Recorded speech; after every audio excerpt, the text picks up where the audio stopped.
Hey, Patrick. Hey, Michael J. Patrick. Yeah. I'm thinking like standard is the most interesting format to possibly talk about right now. Number one. Yeah, I could see why a person like you would feel that way. I don't know. Why? What makes it so? What makes it so interesting to talk about? Just awesome new decks. Sell me on it. Awesome new decks came out at the Invitational. Awesome new takes on decks that were already out there.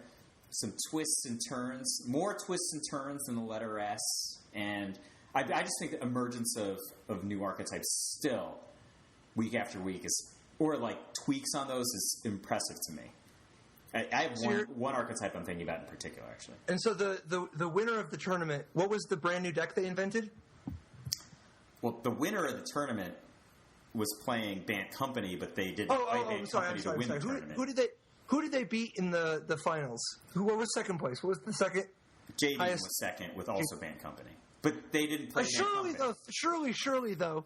They were playing Modern against each other. I have no doubt, but you said that Standard is the one you want to talk about. Yeah, well, those two had to be the only two Bant Companies in the top 8. They're right. Like, no, in fact, Brad played a Bant Company, like Humans-based Bant Company, and then there was another Bant Company played by Lucas Loyson. But then, that was only half. There were other decks, but that's not what I'm talking about. If you scour past just the folks who made top 8 and look at the top performing decks, successful decks, multiple 7-1 or better decks, and the green blue Crush, completely new takes on green blue Crush. I've been playing them a lot on MitGo, and if you haven't touched this deck yet, I suggest you mess around with it, as I don't even think these decks are the optimal version of green blue Crush, and it's awesome. I would actually just unreservedly say that this is an archetype that has yet to be perfected, and its alpha form is going to be something to watch. That's my take, and like I said, I played a lot of it since the Invitational. Very, very exciting, in my opinion. If you want to look at Send to Sleep. Yeah, man, that's not in my deck. But no, I'm not talking about. I'm talking about this format and me. Like, I thought you were talking about the Send to Sleep that's actually in one of the decks. Oh yes, it's a play on words. Sometimes you can use the English language to convey two different things at the same time. Yeah, if you look at Zach Elsic's deck, I actually like the other deck better than Zach's deck because a couple of reasons. Zach has got like Skyline Cascade, Blighted Woodland in his mana base, and I actually but you're talking about William Moore's deck, though. Yeah, so I found that playing a ton of basics was actually the best thing to do. So we can go look at the other one. What was his name? I just want to make sure. William Moore with the pieces of the puzzle and the summary dismissals. Yeah, lots of fours. Very disciplined deck list. This is a very disciplined deck list. I didn't try pieces of the puzzle. I actually think that Oath of Nissa, even though there's not many creatures, is like a pretty good card to play in small numbers. But the real thing always is like the Oath of Nissa plus Crush. Yeah, because it's the fastest Crush catalyst. The thing that's so awesome about these decks, though, two things. Number one, they've got like a heavy package of mana acceleration. If you look at William Moore's deck, he's got 4 Explosive Vegetation, 4 Nissa's Pilgrimage, and 2 Nissa's Renewal. So he has his setup like a reasonably common play pattern is actually to go like Nissa's Pilgrimage Crush when you have 8, which seems like a lot, but there's so many accelerators, and you might have cast Nissa's Renewal the previous turn. But the thing that's super interesting about this is these decks, I would assume separately, came to the conclusion of playing 4 copies of Part the Water Veil, and that's what makes the deck so good because it wasn't a big deal before. These decks that could go like 10 mana, Den Protector, Crush of Tentacles. You lock out if you're playing against like green-white angels or green-white tokens, they can't possibly beat you. You just get them in a position where they can't interact, they can't replay their cards. You're smashing them with 8/8s. They're always falling behind, right? You can be in a position where like you crash their 8/8, they actually give up a real piece of material, and then you still do the Crush combo again that turn, and you're constantly renewing resources. That's one thing. The problem is, if you're playing against decks that have a substantial amount of flash or or instance that can produce creatures, i.e. Archangel Avacyn, Bounding Cressus, or Collected Company. These are all cards that are super commonly played in Standard, or Elder Deep Fiend, right, which also has Flash. So not just in Collected Company decks, some a little bit in green-white Angel or green-white tokens decks, and then heavily in those decks, but also heavily in Temur Emerge, that if you only go straight with the Crush of Tentacles plan, you don't lock them out, right? It's not even clear that you're wildly ahead, even though you got all the things that you want. The reason that these decks are so powerful, in my opinion, is they have this entire alternate line, which is that you accelerate all these cards. You're just like, Nissa's Pilgrimage, Explosive Vegetation, Nissa's Renewal. I have all these hands in play.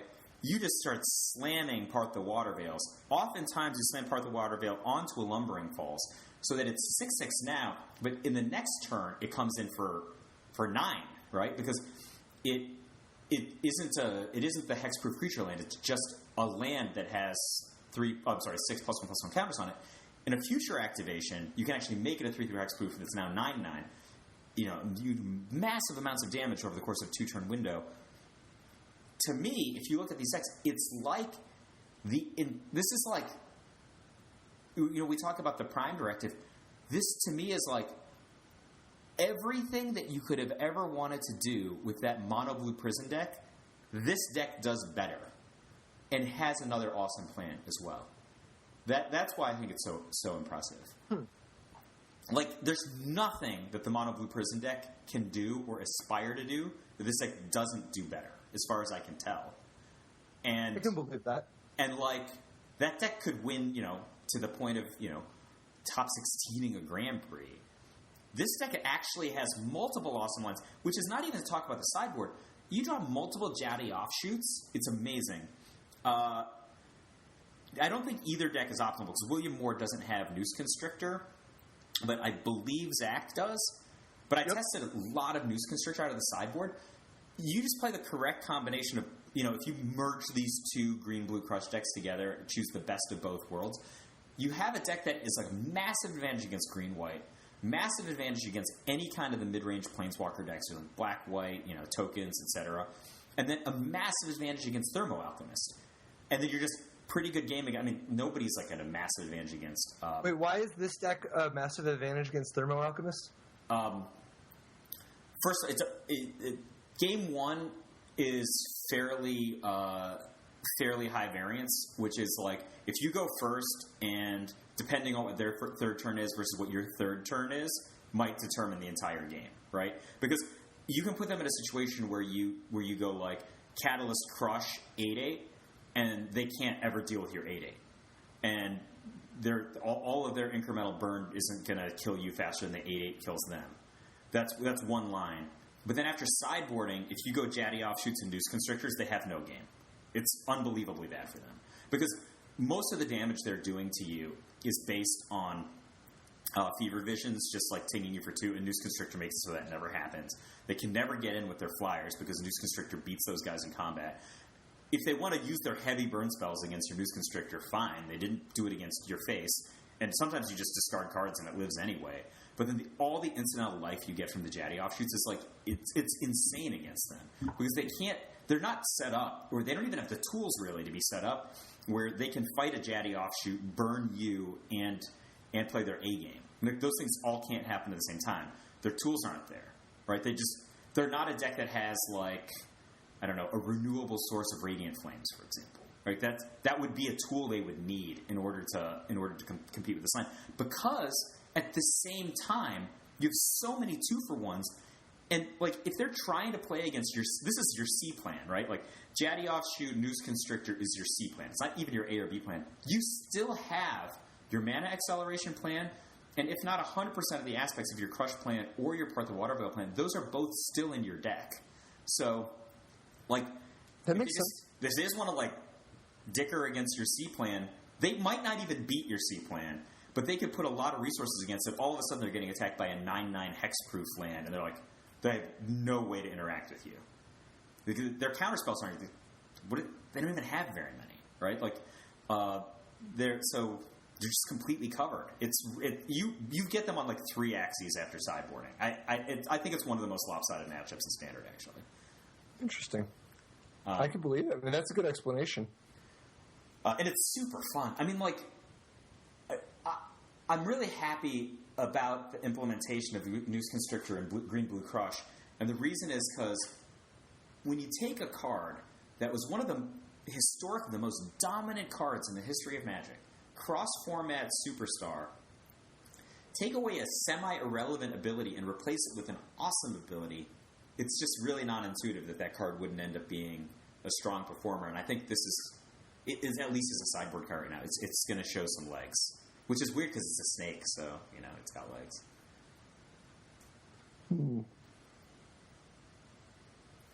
But anyway, dude, there's some other sweet decks. Green-Blue Crush, check it out.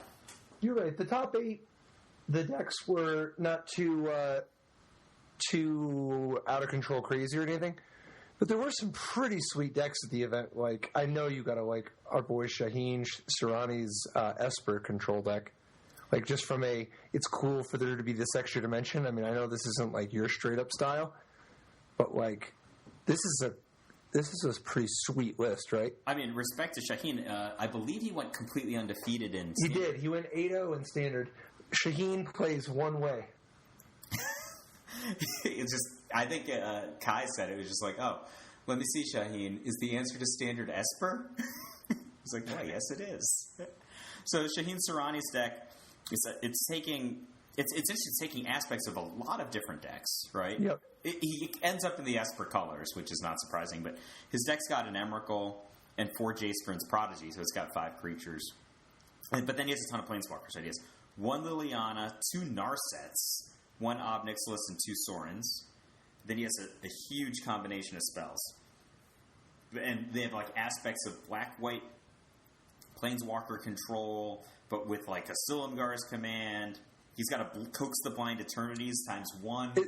Two Dark Petitions. So it's interesting because he's actually very much a black-white, one of these black-white mid-range decks. He just happens to have a little bit of blue. Like, you know how Ali Antrazi added Jace Vryn's Prodigy and Oath of Jace to Black-Green Delirium? Shaheen is adding Jace Vryn's Prodigy and Oath of Jace to black-white mid-range, like black-white mid-range Planeswalkers. For removal, he's got everything from like 4 Grasp of Darkness and Ultimate Price, Anguished Unmaking, Descend Upon the Sinful, Silumgar's Command, 4 Anguish, Ruinous Path, lots of removal. And he's got 4 of the ones he believes in the most, Grasp of Darkness and Languish, and then he's got 1 of lots of other things to give him more options. And with 2 Dark Petitions, he's got a little bit of a toolbox thing going on. What's notable, though, is he has no counterspells. Silumgar's Command is the one quasi-counterspell he has in the main deck. And his sideboard isn't exactly overloaded either, but he's got 2 Negates and 1 Summary Dismissal. So it's interesting because it's only very lightly... I think this is a lot like a black-white mid-range deck. But what's interesting is that by using Jace Vryn's Prodigy and Oath of Jace, he's actually supporting the Emrakul plan, which is like... It's like he's taking 2 decks and meshing them up with 2 other decks. It's definitely a very, very, very cool list. I can certainly appreciate the idea of taking 2 decks and mashing them up into 2 other decks. So that's your bread and butter. Well, the Coax is interesting, right? So if he's playing against Infinite Obliteration, it's better than having 2 Emrakuls. But if he's not playing against Infinite Obliteration, I guess if he could be playing against Transgress the Mind or something like that as well, right? Because there are a lot of situations where just playing 2 Emrakuls is better than playing the Coax, isn't it? Isn't that the case? Narset, does that... Narset's not a... But he only has 1 Eldrazi in his sideboard, right? Yep. So, I mean, unless I'm missing something, I feel like if he's not playing against those particular kinds of exiling effects, then the Coax is just never better than a second Emrakul in the main deck. Or in his deck configuration, whatever that would be. It is really weird to play a Coax from the Blind Eternities in his main deck instead of just the second Emrakul. Because it's not like he has any trouble getting sorcery into the graveyard. Like, that's not... He doesn't really exile super easily. Well, I think it's a semi-hedge if he's getting, like, transgressed or sideboarding. No, it's not, because they could transgress and take the Coax from Blind Eternities. Yeah, like I said, this one sticks out a little bit to me. It seems like for what he's trying to accomplish, it seems like a second Emrakul makes more sense. Because it's just a tax, right? You get the same spell, but it costs 3 more mana. Like...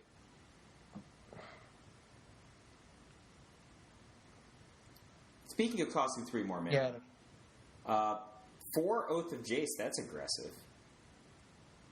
Yeah. Oh, no. I know, Coax from Blind Eternities is good. It actually makes sense why he has it. It's because he loots it away with Oath of Jace or anything else and flashes it back with Jace Vryn's Prodigy. It's actually good. Okay. Yeah, because when you nurse it, you can reveal Coax from the Blind Eternities and draw it, whereas you couldn't if that was just an Emrakul.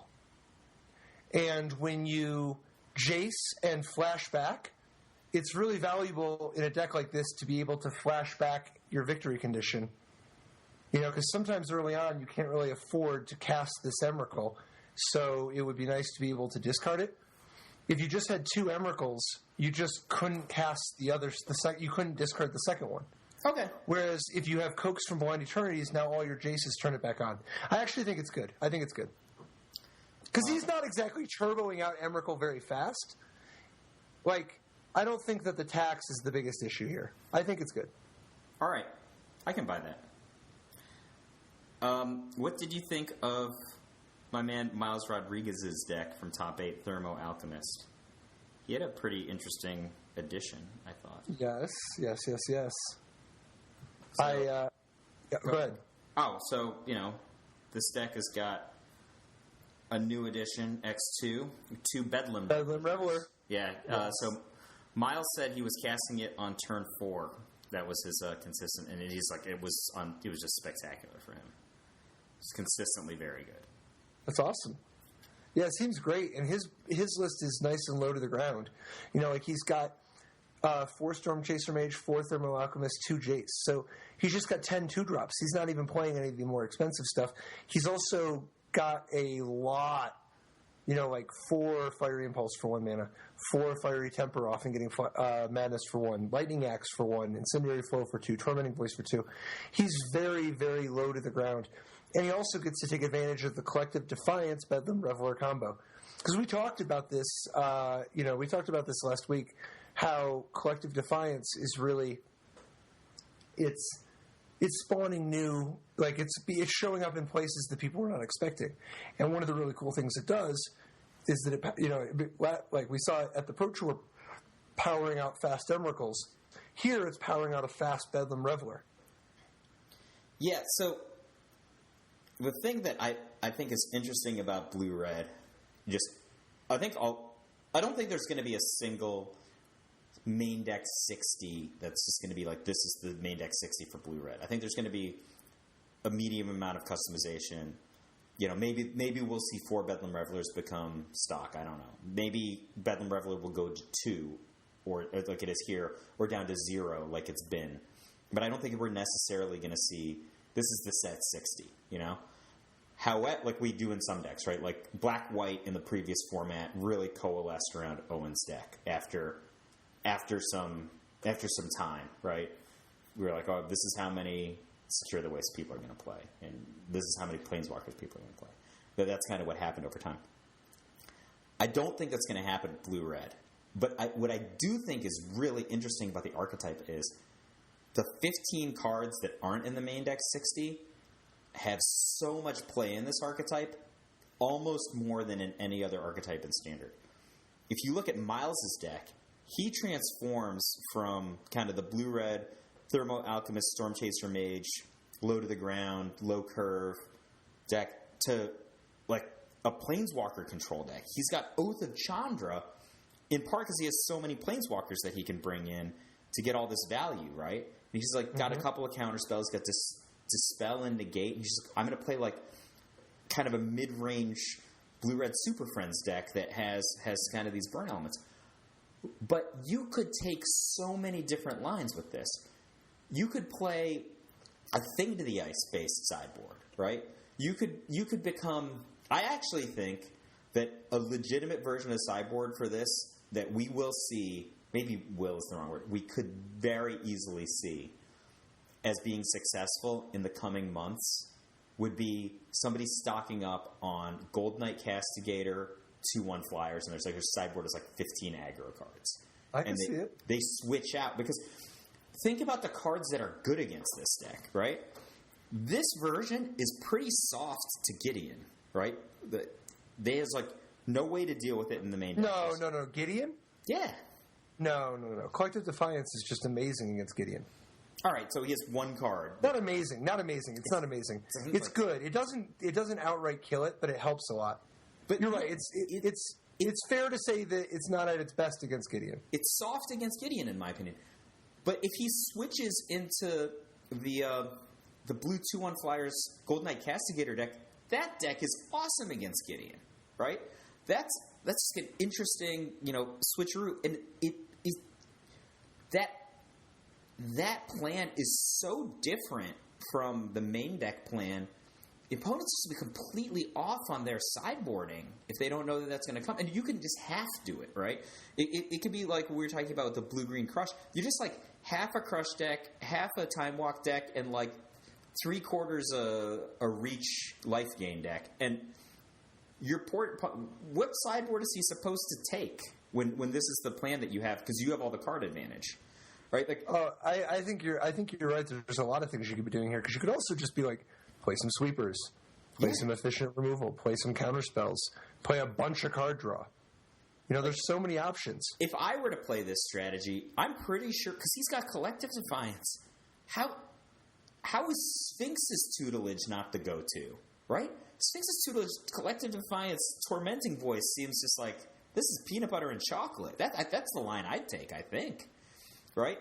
You could go Oath of Chandra, Fevered Vision, Sphinx's tutelage. You have these awesome Oath of Chandras that are sometimes going to, do some extra damage. That's fine. But they're going to defend Sphinx's tutelage and or Fevered Visions against Dromoka's command. Am I wrong here? Isn't Collective Defiance and Sphinx's tutelage like it's just an unbelievable combo? Yeah, no, you're not wrong about that. So, and I do think, but I don't want to go past it too much, but like that Oath of Chandra point is actually a very big one. The fact that Oath of Chandra can actually protect your Fevered Visions from Dromoka's command. Like I think we're going to see that over and over and over again while those cards are illegal together in Standard is the use of various oaths to protect key enchantments. Like when you have if you can protect your Fevered Visions with a Oath of Chandra, that's great. Like that's or if you can protect, like for instance, not that you would want to, but if you were playing a Evolutionary Leap, Oath of Nissa is like a great way to help protect it from Dromoka's command. I could see those two cards being in the same deck. Yeah. I believe that. But anyway, I think that this talk to me about Days Undoing, man. I love Days Undoing. It's just an anti-Emrakul card. Like people are just all trying to get their anti-Emrakul tech. It's just from some perspectives, it's just another Band Company deck. But if you look at Matt Ferrando's 7-in-1 deck, he had 14 different sideboard cards, and he just had 2 copies of Clash of Wills. And the only reason he had 2 copies of Clash of Wills is because on site the dealers didn't have Learn from the Past, so he wanted to play 15 different sideboard cards, including one to Learn from the Past. And his reason like Learn from the Past. His reason was really good. It's just like he built an anti-Bant Company list, right? He did great against Bant Company in the tournament. Anti-Bant Company list, and he didn't want to disrupt his game plan by over sideboarding in any respect, but he wanted to have a lot of flexibility against a lot of matchups. And I actually think that's an underutilized sideboarding strategy, especially for a deck this flexible. I agree. And I think that was a good spot for it, too. Yeah, so, and I told him, how can you hang on to one Tameo, right? Tameo seems like one of the best cards you could play, but he's like, nah, rather have a second Clash Wolves. So, are you convinced is Standard the best, or do you think Modern is where we should talk about? No, dude. Like, now that we're on this train, like, talk to me about Matthew Tickle's deck. Did you see him, or Tycho, or Tickle? I guess I apologize for butchering the name, but his Jund Delirium deck, because we talked about Jund Delirium, last week, and I like the. I definitely am generally a fan of this strategy, this style, anyway, and he's got Call the Bloodline. So a couple of things about this deck, especially interesting how the metagame's shaking out, right? So, number one, Jund Delirium wins the Grand Prix 2 weeks ago. Hot new deck. We both declared it. We thought it was one of, if not the best deck to play. A lot of good things coming out of that deck. An interesting side note about this deck. It's got 2 copies of Distended Mindbender, right? That's the number people seem to be playing. I think that we're going to see at some point decks with 4 Distended Mindbenders, like really, really going further on this, because the card is so good. Think about how good it is against Blue-Red Thermo Alchemist. The only way that they can interact with a Distended Mindbender in their main deck is like 2 copies of Lightning Axe. Lightning Axe, right? That's the name of it? Yep. Yeah, so and I was just like, oh, that's awful. And they're like, so Miles told me this. I said, you don't even know how awful it is. They have to let you have the Lightning Axe. And I'm like, what are you talking about? Can't you get it responsive? No. This is a cast trigger. The Mindbender isn't in play yet. So if and only if they let you keep the Lightning Axe, do you have the privilege of giving them a 1-for-4? And I'm like, wow. And he's like, it's really bad. This card is spectacular. So you're talking about Distended Mindbender. Yeah, Mindbender. It's like Distended Mindbender is great. My question was Call the Bloodline. So Call the Bloodline is also great because their main way of beating you is Fever Visions, and it keeps you down from Fever Visions. Smart, and that's why there's 3 more in the sideboard. Yeah, you can throw 1 on your turn and 1 on their turn, and you're gaining life because that's cool. The vampires have lifelink. That's cool. Which is like anti everything their deck does. I think it's a really, really cool sideboard strategy. That is. That's really cool. And I think it's cute the one in the main deck too, and it helps give you an extra enchantment for Emrakul and it's. But you can discard anything, right? So like. Oh, I know. What I'm saying is, it is an enchantment in case you flip it over. Like, it's all just part of the chorus, right? Like, let's say you Liliana and you mill Call the Bloodline. The fact that it's an enchantment is a non-zero. It's a small, but it's a non-zero plus. But the big thing is, it lets you convert all your cards into a useful resource, and it gives you a very powerful trump to a card that would normally otherwise be very strong against you. Yeah, like Blue-Red Thermo Alchemist, like Fever Visions is their best card against you in main deck, right? It's anti-Distended Mindbender, and it's like, the Jund Delirium deck is so card advantageous. It's easy for them to get a lot of bonus damage this way, but Call the Bloodline, literally, if you have Call the Bloodline and 2 spare mana, you're going to stay under Fever Visions once you get rolling. Makes sense. Yeah, no, I like it. That's good tech. What do you think about? Did any of these Bant decks do anything for you? Did any of them have anything that was like, oh my god, what a sweet like? I thought Ferrando's deck was the most interesting because of the Bant company decks. Yeah, the sideboard with the 14 different sideboard cards, which should have been 15, but he had a really great, he had very interesting main deck decisions because of his predictions on the metagame. Were we talking about this last week where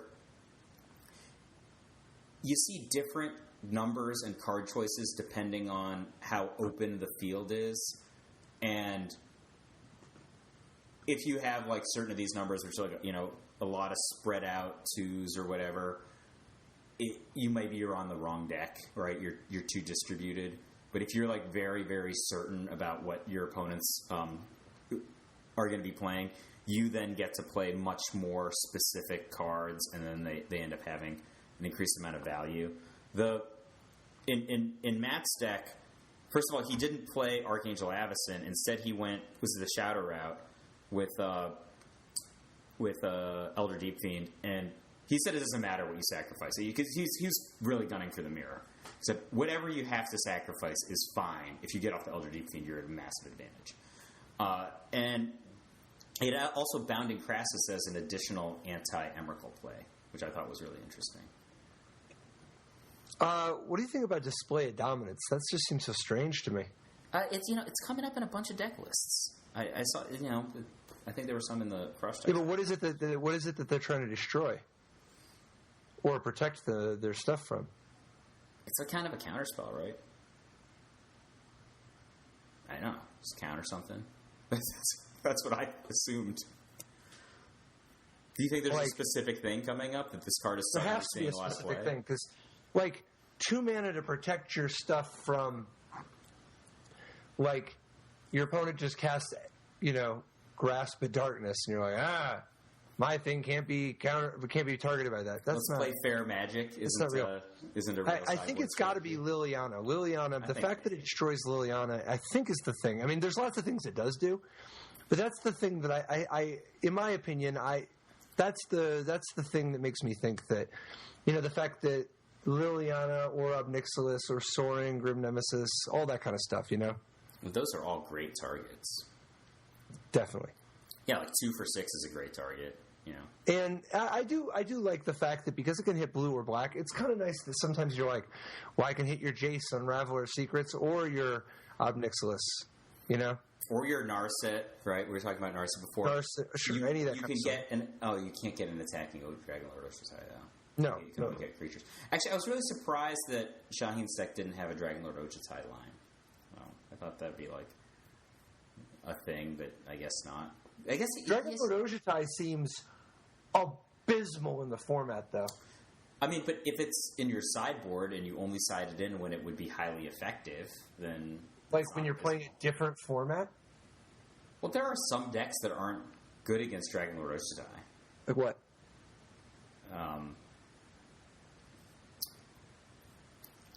I don't know. That's what I was thinking. Let's see. I think Black-White Control is not. I guess they have Languish. 4 main deck Grasp of Darkness, 4 main deck Languish. Yeah. I was gonna say Snap Crush, but actually, Dragon Lord Ochatai Crush is Dream Mashup, right?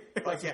Go ahead, tap out for your dragon. See how this works. Archangel Avacyn? Is Archangel Avacyn the card that you're really good against?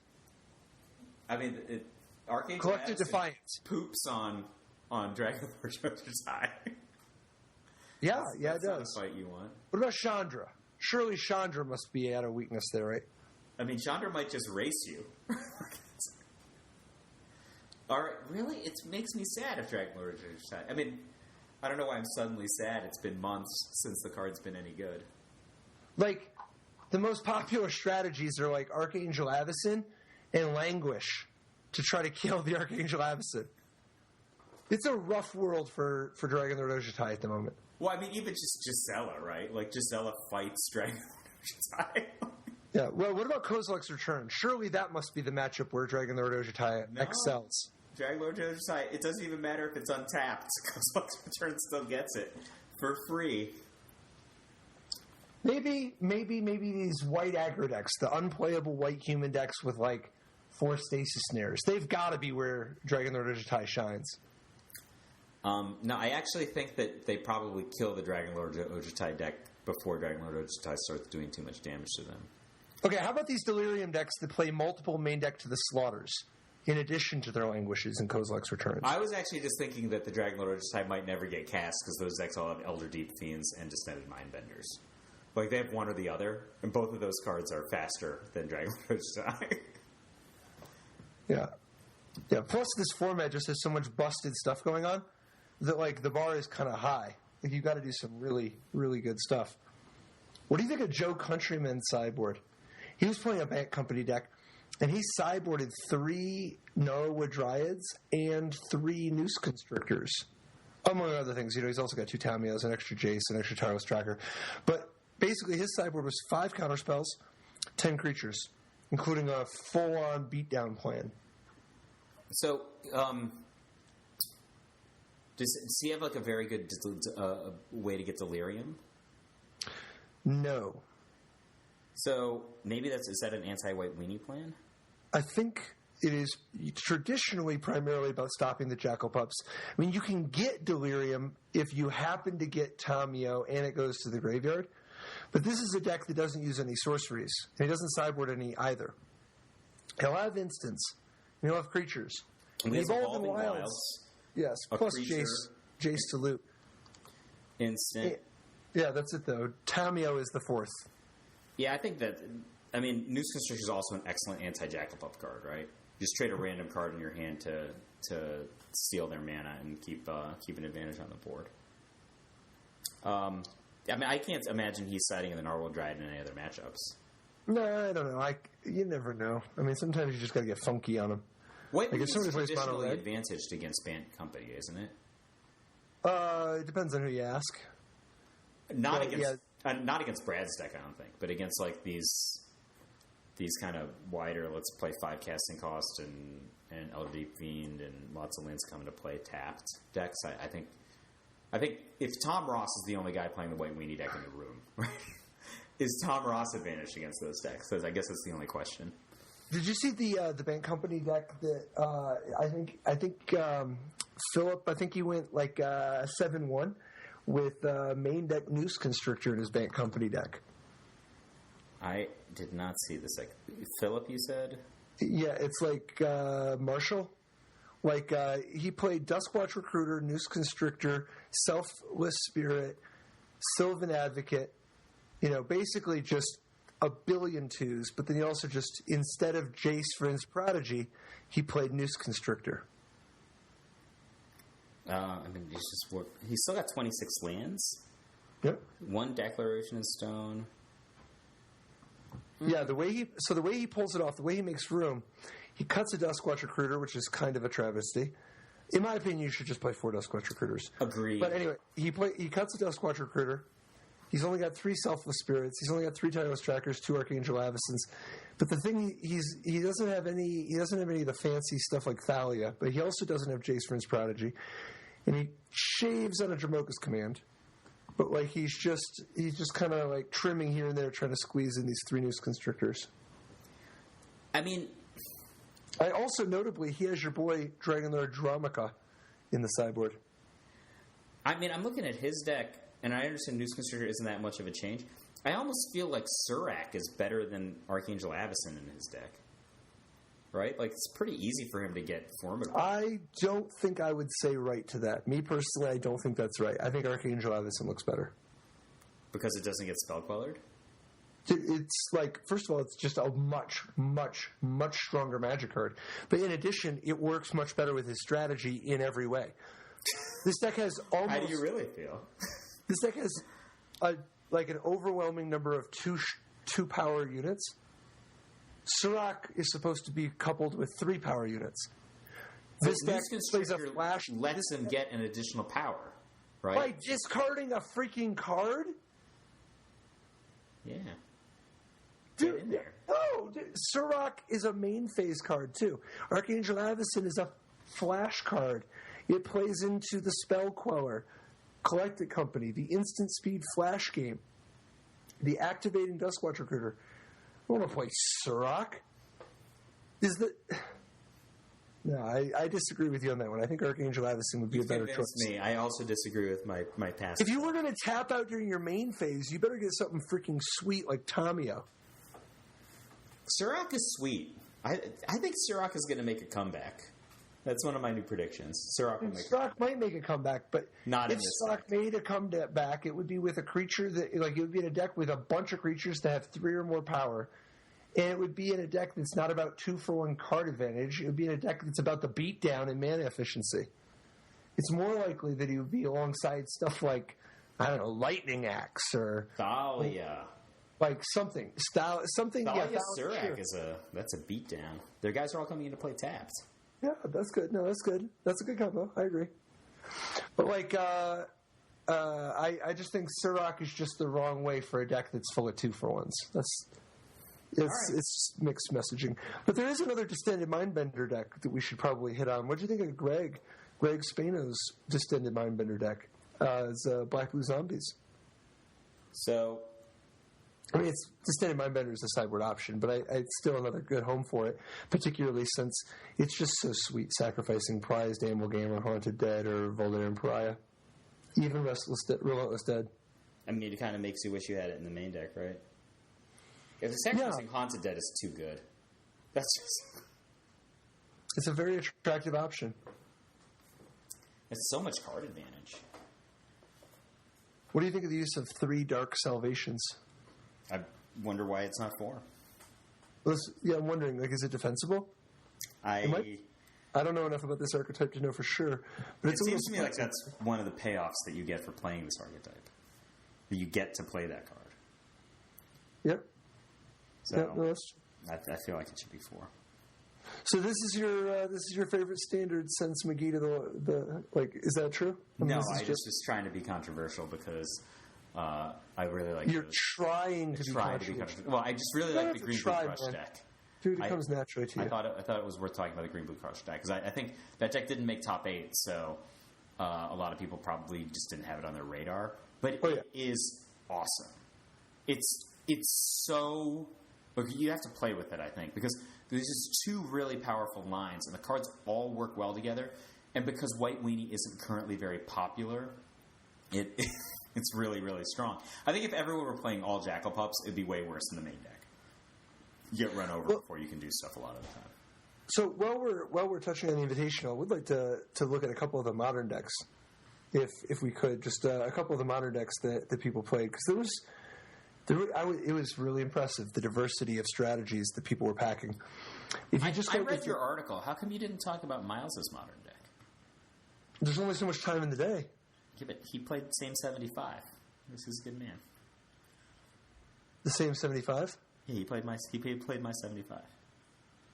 Yeah, but what does that have to do with anything? It means it's like the right choice. He's a good man. He's 7-1 modern. You're talking about with the Lava Spike deck? Yeah.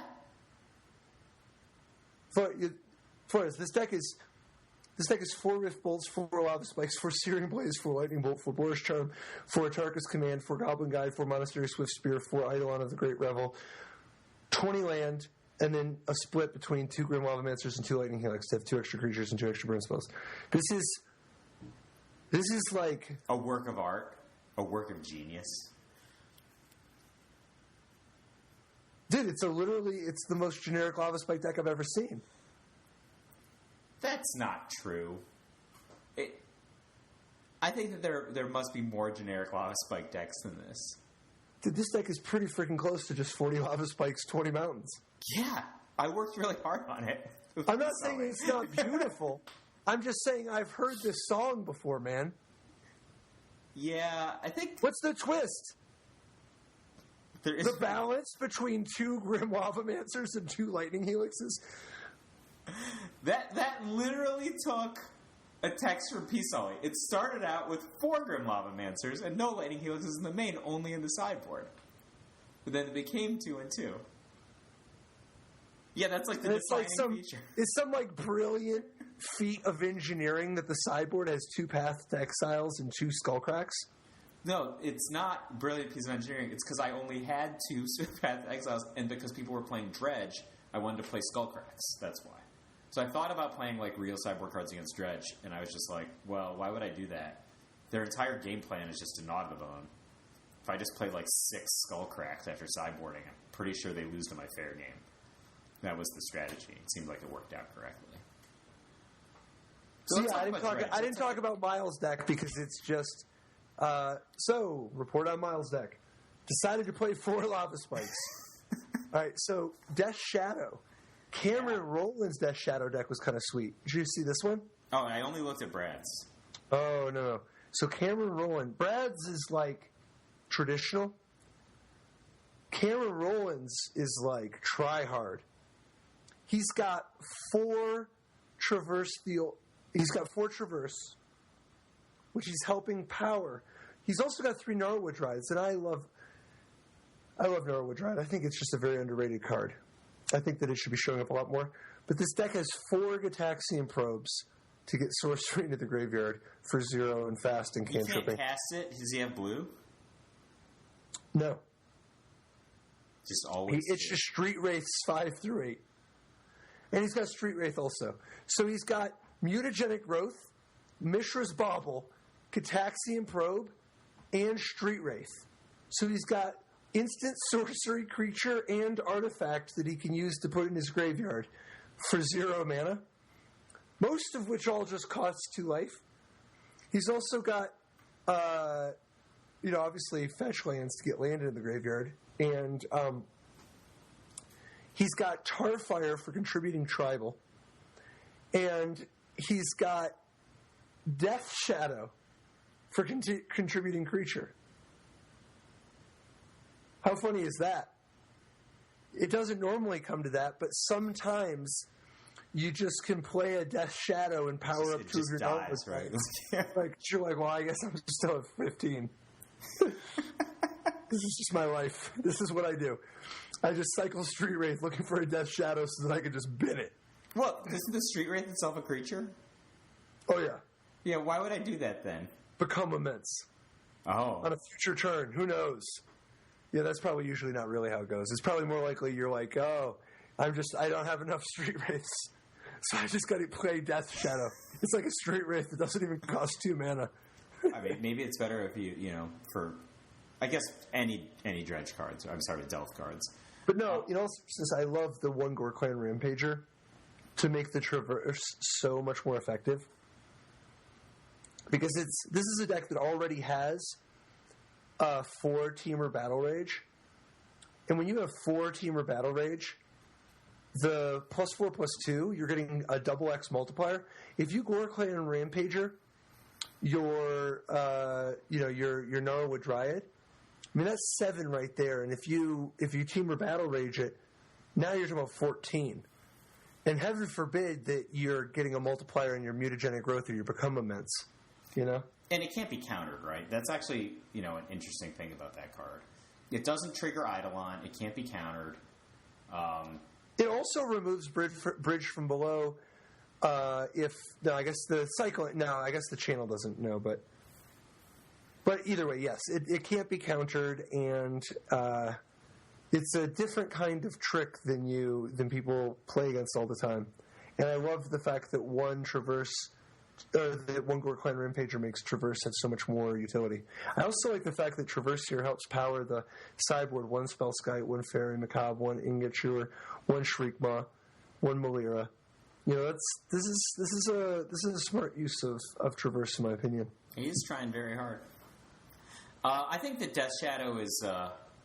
I've gotten a lot of respect for that strategy in the past couple of weeks. It seems like an artist's deck, right? Like you have to piece together these limited resources, but it uses resources in a different way than the vast majority of decks ever. I remember we had a conversation like 10 years ago or something, before Infect was a thing, and you said, there's 3 ways to win a Magic game. One of them's poison, and this is a completely unexplored aspect of Magic right now. Like some people, there's decks. There's always been decks about decking, right? Like Millstone decks or Sphinx of Tutelage decks. There's killing someone with damage.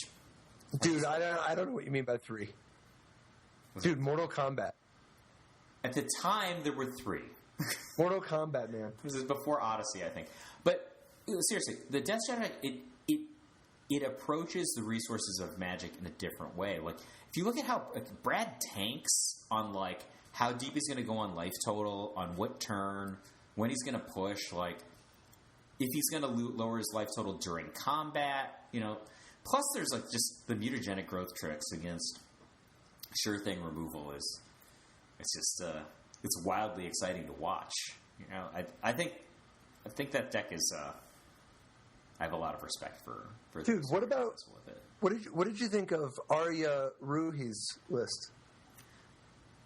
I do not know this list. What did Arya? Oh yes, you do, because it's literally the exact same list that you were. The same list as Miles, except he has 1 Shard Volley instead of the 20th land. Well, that's wrong.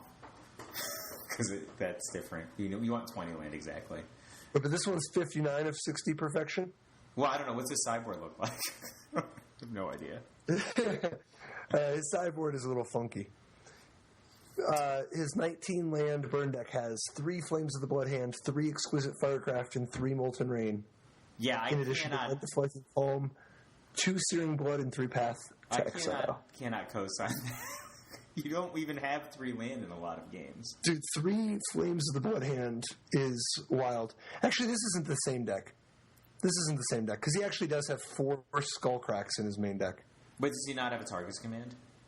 He doesn't have a Targus Command. I can kind of get behind not playing a Targus Command to play Skullcrack because you right, save it's life close total. enough. But It's close. Yeah, like the Targus Command is like a way better card, I think, to play in your main deck. And then Skullcrack is a way better card if you usually want to go to more than 4 copies, right? So it's not like Skullcracks. I mean, that's why he has Flames of the Blood Hand. It wasn't like he's just like, you know what card seems like it's just much better than a Tarkus Command in all ways? Flames of the Blood Hand. Well, but it's not better. It costs 2 versus 3. And, yeah.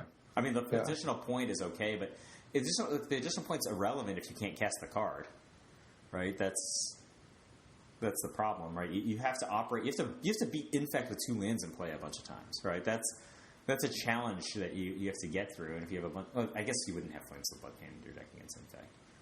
But so, what did you think of the new Kiki deck? That's kind of like really, really cool, right? Like there was a Kiki Evolution deck that cached. Did you see this one? Yeah, it's so like Eldritch Evolution, Kiki. Mm-hmm. I think that I can't remember. Didn't you predict Eldritch Evolution is going to end up getting banned in Modern? No. You remember? At some point? No, I didn't predict that. It's just going to be awesome then, right? I didn't speak anything about any of those subjects. I could believe that it would be awesome, but it doesn't need to be. It might not line up against the format right. I don't know enough about it. I haven't played enough to have a strong sense of that. I think it looks sweet. It's very appealing to build with. It might be busted. But yeah, I don't know enough to be able to say with much confidence how good it is or will be.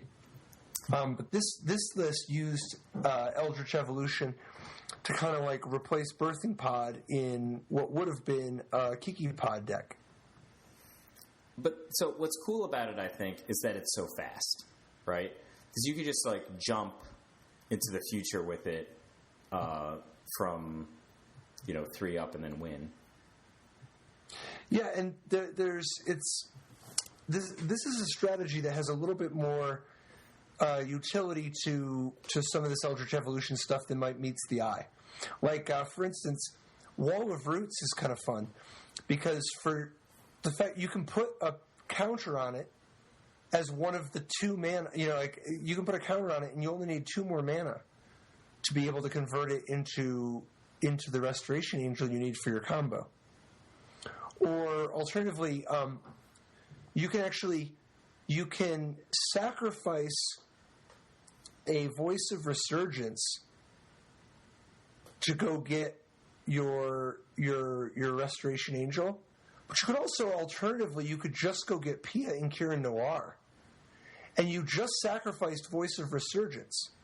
So, like, now you have a guy that cares about how many creatures you have. And suddenly you just have 4 creatures. And it's the 3rd turn. Because if you just go turn 2 Voice, on turn 3, when you sacrifice the Voice, you just have Pia and Kirin Noir, 2 Thopters, and a 4/4 that's growing. That's kind of spectacular, right? I love anything that turns a disadvantage into an advantage. Yeah. And you can sacrifice Orzhov Pontiff, which, then the fact that you sacrifice the Orzhov Pontiff means that now it's haunting something. But you can also just sacrifice whatever's haunted by the Orzhov Pontiff. You can sacrifice Revelark, because it doesn't have to cost more. You could just sacrifice Revelark and go get whatever, go get your Restoration Angel. And the Revelark will get back Kiki Jiki. Oh, that's pretty hot. Right? Well, that's awesome. Yeah, it is. You can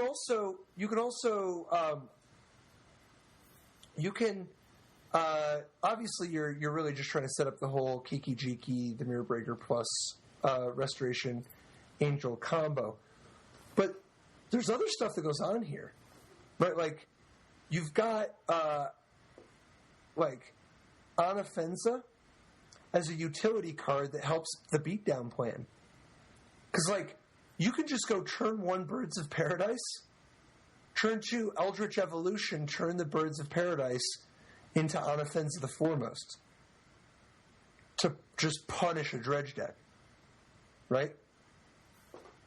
Like, and then beat down.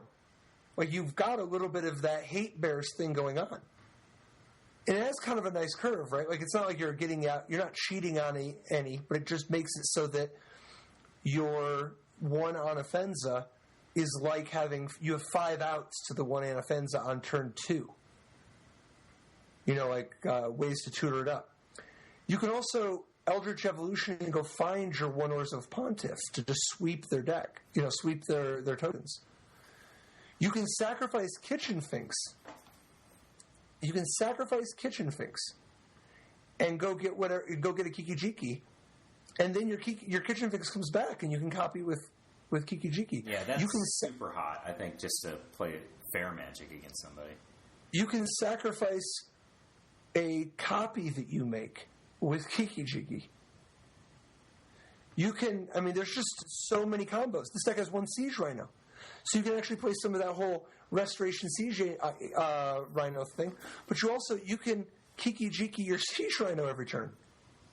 So the vulnerability of this strategy is that it's a ton of colors and the cards are actually pretty expensive, right? Oh yeah. Like, when everything's rolling for you, you look pretty good. But Modern is such a time-constricted format. How do you feel about one Kataki War's Wage in this deck, in the sideboard? If you're playing against Affinity, you have 5 ways to access it. Yeah, I mean, that's just the hotness, right? More, you have Chord of Calling as well. That's an easy card to chord for. Easy chord. I think we should talk, you mentioned Dredge a second. What do you think about Dredge? That was the deck that people are talking about a ton, and top players like Tom Ross are playing it. So I'm just, what do you think about this deck? I think it's a good deck. I think the format hasn't fully adjusted yet, but I think that clearly we're seeing like just a dramatic increase in the amount of stuff like Leyline of the Void and Scavenging Ooze is making a comeback, and for good reason. Because I think that, Insolent Neonit and Prized Amalgam and the reshifting of the focus towards being a 0 mana, but the fact that there isn't even Vegevine. This is a dredge deck that moves away from Vegevine because when you get back your Bloodghast, it doesn't count as casting a spell. When you get back your Prized Amalgam, it doesn't count as casting a spell. When you trigger a Narcomoeba, it doesn't count as casting a spell. This is a deck that's very, very, very effective at cheating 0 mana, cheating creatures into play for 0 mana. And, obviously Vengevine is an extremely powerful card, but the interaction between Greater Gargadon and Bridge from Below is just so sexy. What's up with the Shriekhorns in this deck? So Shriekhorn is a tool for milling yourself. It's the most effective way to mill the most cards of your to mill the most of your own cards for 1 mana in without playing blue. So it's 6 cards for 1 mana. It's literally just mill yourself. Because we're talking about a deck that already has Golgari Grave Trolls and Stinkweed Imps, where you literally just have to do work in order to get them to your graveyard so that you can then skip draw phases. Shriekhorn is in many ways like getting to dredge a Golgari Grave Troll. You're giving up a card in exchange for getting to mill 6 cards. You only get to mill 2 at a time, but you don't have to do the work of getting it into your graveyard in the first place. I like I love actually the Life from the Loam aspect of this deck, because then you're just not all in. You're talking about, just playing in a way to forego draw faces. But you have all these assets you might throw away in early mid-game. Maybe the game stabilizes and you're not in an overwhelming position. You can actually just go to the spot where you're just drawing 3 cards a turn. That's pretty sexy, I think. And you're like the biggest Life from the Loam fan I know, all time. You used to love it the most in Extended. It's a great card. And then the combo I love too, because it's a completely different way to win. And it's pretty powerful here. Yeah, it's nice having a little bit of inevitability. Because the fact that you're dredging Life from the Loam, like you start dredging and you'll find Life from the Loam. And then you'll find Conflagrate. And you can actually dredge your Life from the Loam and get back enough lands that you can actually finish somebody off. 2 mana go big. I really enjoy the Greater Gargadon Bridge from Below synergy, like the way that works. So you can, when you have Haunted Dead or Bloodghast or Prized Amalgam, so one of the things that happens here is that you're sacrificing your Bloodghast to Greater Gargadon for 0 mana and getting a Bridge from Below token. You then can play a fetch land, get back Bloodghast, and trigger your Prized Amalgam so that it will come back at the on the end step. Then you sacrifice Bloodghast again, get another Bridge token, and then crack the fetch land, get it back. Sack it again, get another Bridge token. So you actually just extremely rapidly can sacrifice your Bloodghasts every turn, once or twice, plus your Prized Amalgams every turn. Because on your end step, you get it back. You can actually just, when it's your turn, you attack with the Prized Amalgam, then sacrifice it so that it'll come back on your end step when you do the Bloodghast tricks after post-combat. And then at some point, you just have a 9/7. Right, and one of the nice things is you get the best of both worlds, where it's very easy to get the 9/7 very quickly if you want it. But should you not want it, you can also dodge. You can sacrifice way more things than the amount of counters that are on it if you just need to make tons of Bridge tokens really fast. Oh. Additionally, so you can actually just make like an enormous pack. Plus there's little things too. Like it comes up sometimes that you want to avoid something being stolen or something that punishes things with the same name or whatever. There's ways that you might care. Sometimes you just want to sack your Stinkweed Imp and get dredging. Haunted Dead. You can actually, so when you have Haunted Dead, you can sacrifice the Haunted Dead to Greater Gargadon. You spend 2 mana, you get back the Haunted Dead, and you get a Spirit. And you can sacrifice the Haunted Dead to get a Bridge token. And also it ensures that your Haunted Dead goes to the graveyard so that you could then discard more Dredgers so that you could get Haunted Dead back again and just keep doing more of the whole engine. Collective Brutality is another card that's particularly of note. It's showing up in these Dredge decks, but it's also showing up in basically every Jund deck, every Abzan deck, every Dredge deck, and then just a variety of other niche places. And I think we're going to keep seeing more and more of it. And part of the beauty is that Collective Brutality is a way to get extra duress action into your deck that isn't dead against people where duress isn't good. And even though it's a little pricey to play too many of them in a format as fast as Modern, the first little bit goes a long way. It does a variety of great things for you outside of just the duress stuff. It gives you extra cheap removal in case you got to kill a Goblin Guide. It gives you a way to discard cards for extra utility. It lets you do things like duress the person while you're killing their guy. So you're actually, like, imagine if you do Collective Brutality against a red aggro deck. You can simultaneously, you just pay 2 mana, you kill their Goblin Guide, take a Lightning Bolt out of their hand, or a Boros Charm or whatever out of their hand, and drain them for 2. That's like, for 2 mana, you just mind twisted them. Right? Like, you're draining them for 2, undid their Lava Spike, and you're killing their Goblin Guide, and you're taking a Boros Charm out of their hand. That's insane. And that's not even counting the fact that in a deck like Dredge, discarding a Golgari Grave Troll and a Bloodghast is upside. It sounds awful to me. Awful for the red aggro player.